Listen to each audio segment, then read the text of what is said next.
sosok Luqmanul Hakim yang sangat sederhana, yang bahkan bisa dibilang orang yang khafi. Jadi di antara hamba yang Allah sayang banget, spesial banget di sisi Allah itu taqi, khafi. Salah satunya khafi. Khafi itu artinya gak mau terkenal. Walaupun terkenal itu bukan sesuatu yang negatif. Karena banyak juga sahabat justru karena ketenarannya maka efek kebaikannya lebih viral. Tapi ada orang yang memang memilih gak mau terkenal. Kalau sahabat Nabi yang kayak gini siapa?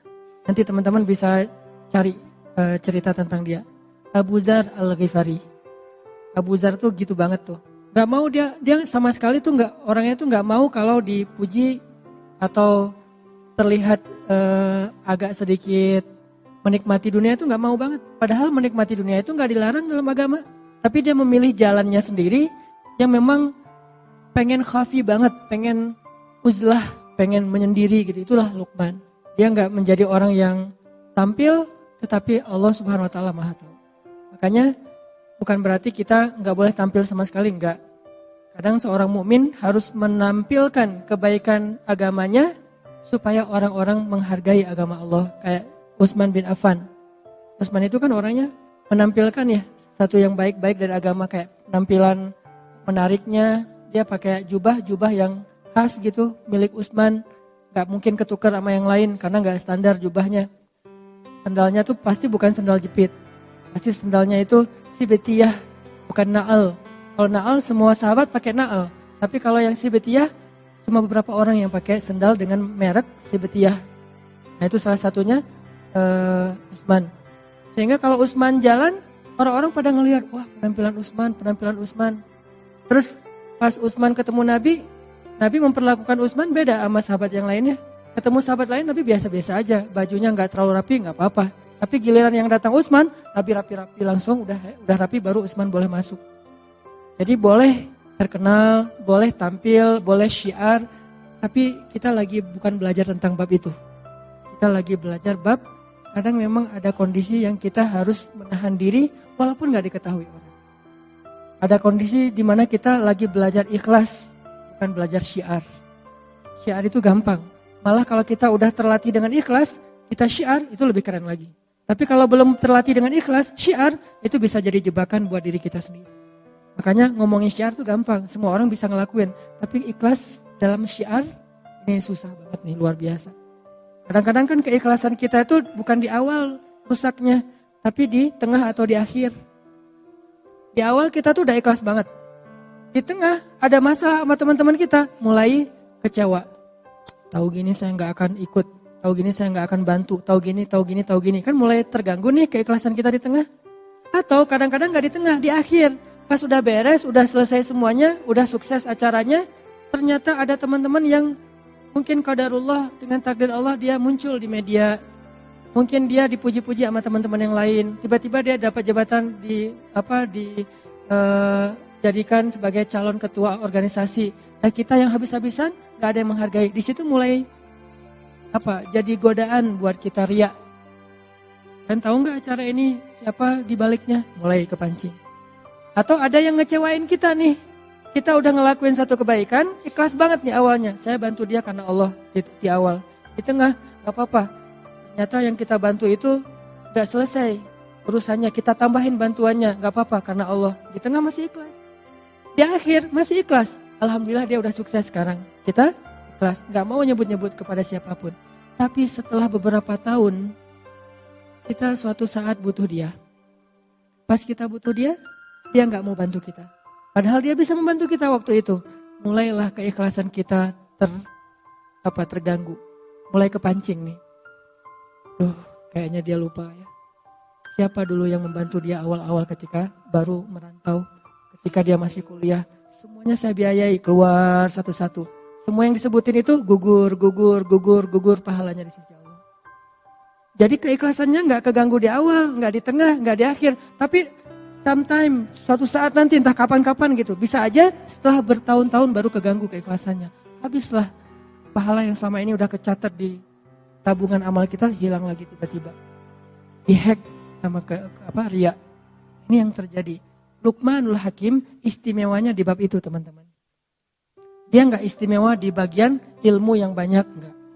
Dia nggak istimewa dari fisiknya yang kuat, malah dia orangnya pendek, kulit hitam dari Ethiopia.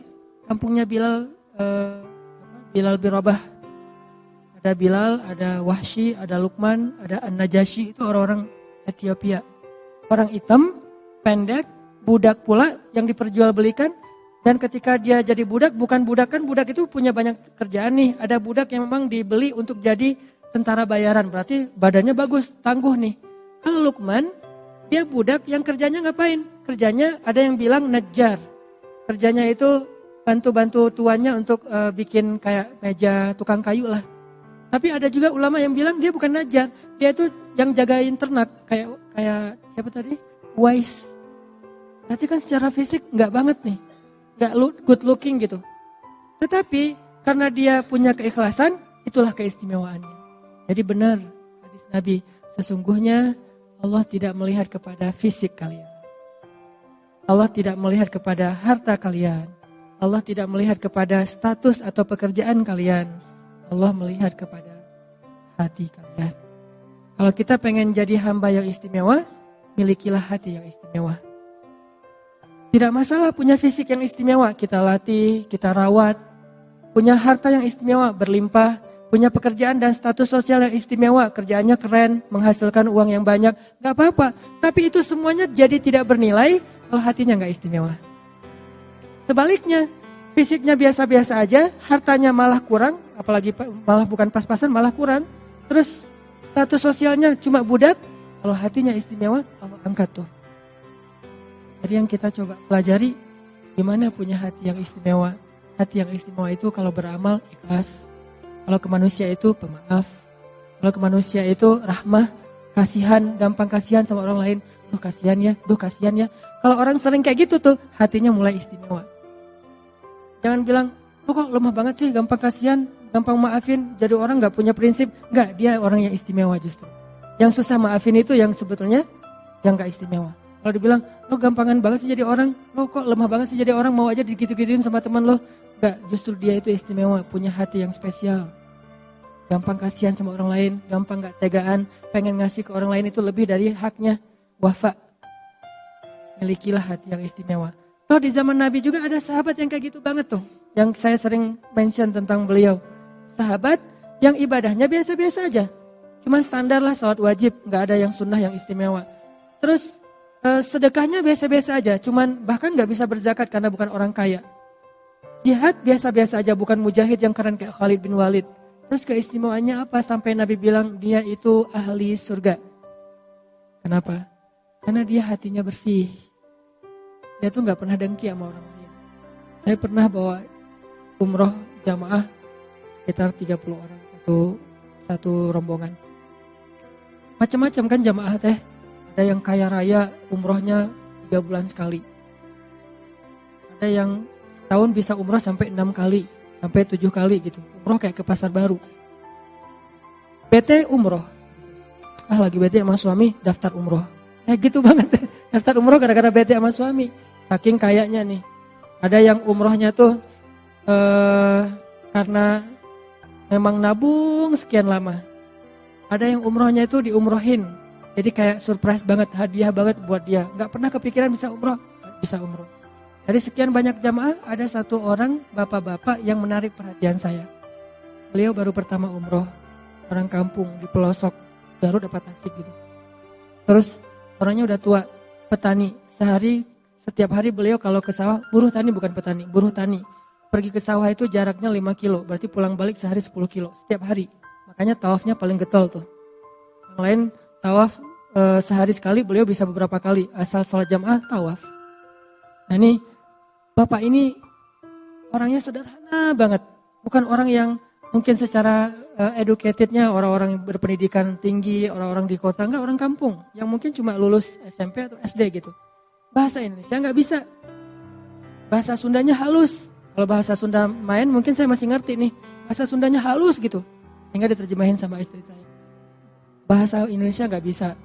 Terus orangnya diem, senyum. Senyum tuh setiap hari.